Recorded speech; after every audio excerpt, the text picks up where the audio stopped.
శరత్ గారు లేరా? ఎస్, సామ రామ్మోహన్ రెడ్డి గారు.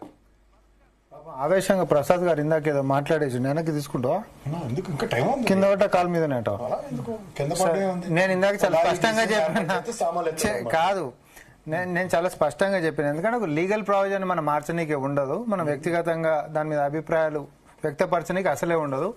ఎందుకంటే మనం అక్కడ ఏ రెసిడెన్స్ ఏదైతే ఉందో మక్కి మీరు ముందు ఇనిషియల్ రిమార్క్స్ లో మాడింది అదే, అది చట్టం అండి.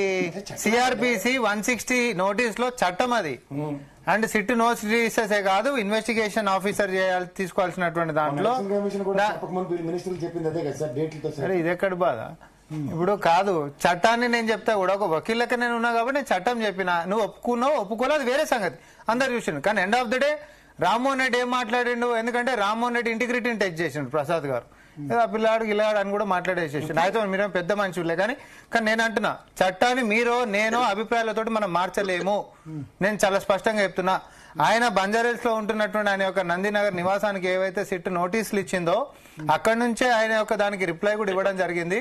తద్వారా చట్ట ప్రకారంగా సిట్ కు ఈ జ్యూరిడిక్షన్ ఏంటి అని అన్నారు. సిట్ అన్నది రాష్ట్ర వ్యాప్తంగా మల్టీ అట్లా కాదు సార్, దానికి కూడా మళ్ళీ ప్రొసీజర్ ఉంటుంది. ఇన్వెస్టిగేషన్ ఆఫీసర్ ఎవరైతే ఉంటారో ఆయన ఎవరుంది, ఆయన జ్యూరిడిక్షన్ పరిధి ఎక్కడి వరకు డిసైడ్ చేసారు ఇవన్నీ. సో వెంకటగిరి ఆయన జ్యూరిడిక్షన్ ఏంటిది, జూబ్లీహిల్స్, అడ్జాయినింగ్ ఏంటిది బంజారాహిల్స్. సో ఆ లిమిట్స్ కి దాటిపోవాలంటే ఇంకా ప్రొవిజన్స్ ఫాలో కావాల్సినటువంటిది ఉంటుంది. ఆల్రెడీ నోటీస్ సర్వ్ చేసిర్రు 160 కింద కంప్లైంట్స్ ఉండాల్సిందే.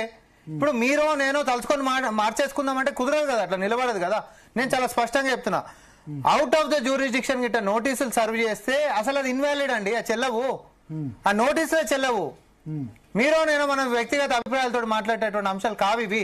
కానీ ఎక్కడైతే నోటీసులు ఇచ్చినామో దాన్ని యాక్సెప్ట్ చేస్తూ మీరు అడిగించి రిప్లై ఇచ్చిన తర్వాత, ఇప్పుడు నేను మళ్ళీ అదే ఉదాహరణ అంటున్నా, సరే నేను తీసుకున్న బానే ఉంది, నేను నా బిడ్డ దగ్గరికి పోతున్నా, ఆడికి రర్రీ నేను ఆడ విచారణకు నేను సహకరిస్తా అనంటే అది మళ్ళీ జ్యూరిడిక్షన్ దాటిపోయేటటువంటి అంశం కదా. మళ్ళీ ఇవన్నీ లీగల్ పరమైనటువంటి అంశాలు చిక్కుముడ్లు ఉండేటటువంటి నేపథ్యంలో మీరు ఎక్కడైతే ఉంటున్నట్టు అక్నాలెడ్జ్ చేసి రిప్లై ఇచ్చిండ్రో ఆడనే మీరు పలానా టైంకి ఉండండి అని చెప్పి సిటీ రోజు మళ్ళీ కోరింది. దాంట్లో తప్పేముంది? ఆయన దానికి హాజరవుతాడా, మళ్ళీ ఒక కారణం తీసుకొని డేట్ తీసుకుంటాడా, ఇది మళ్ళీ సెకండ్ ఎపిసోడ్. మళ్ళీ అది కూడా చెప్తా ఉన్నా, మీరు ఖచ్చితంగా ఇప్పుడు కావాల్సిందే, లేకపోతే మీ సంగతి చూస్తా ఉన్నా దాని నోటీసులో ఏమన్నా.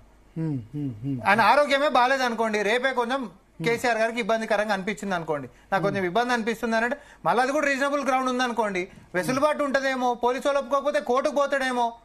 చట్టంలా మీరు ఈ రోజే అన్నట్టు ఈ రోజు నేను మళ్ళీ కూడా చెప్తున్నా, ఆయన విట్నెస్ లెక్కనే పిలుస్తుండ్రు. కేసీఆర్ గారిని కాదు, కేటీఆర్ గారిని కానీ, హరీష్ రావు గారిని కానీ, సంతోష్ రావు గారిని కానీ అట్లా చెప్పుకుంటే అందరినీ కూడా విట్నెస్ల కిందకే పిలిచిండ్రు, ముద్దాయిల కిందకు ఉండదు. ఒకసారి విట్నెస్ల కిందకి పిలిచిన తర్వాత మీరు దానికి కేసుతో ముడిపడి ఉండి మీ యొక్క ఇన్వాల్వ్మెంట్ దాంట్లో ఉంది అన్నప్పుడు ప్రాసిక్యూషన్ లకు పోతుంది. అది ఫస్ట్ విచారణ అనేటటువంటి సాక్షుల లెక్కనే మొదలైతే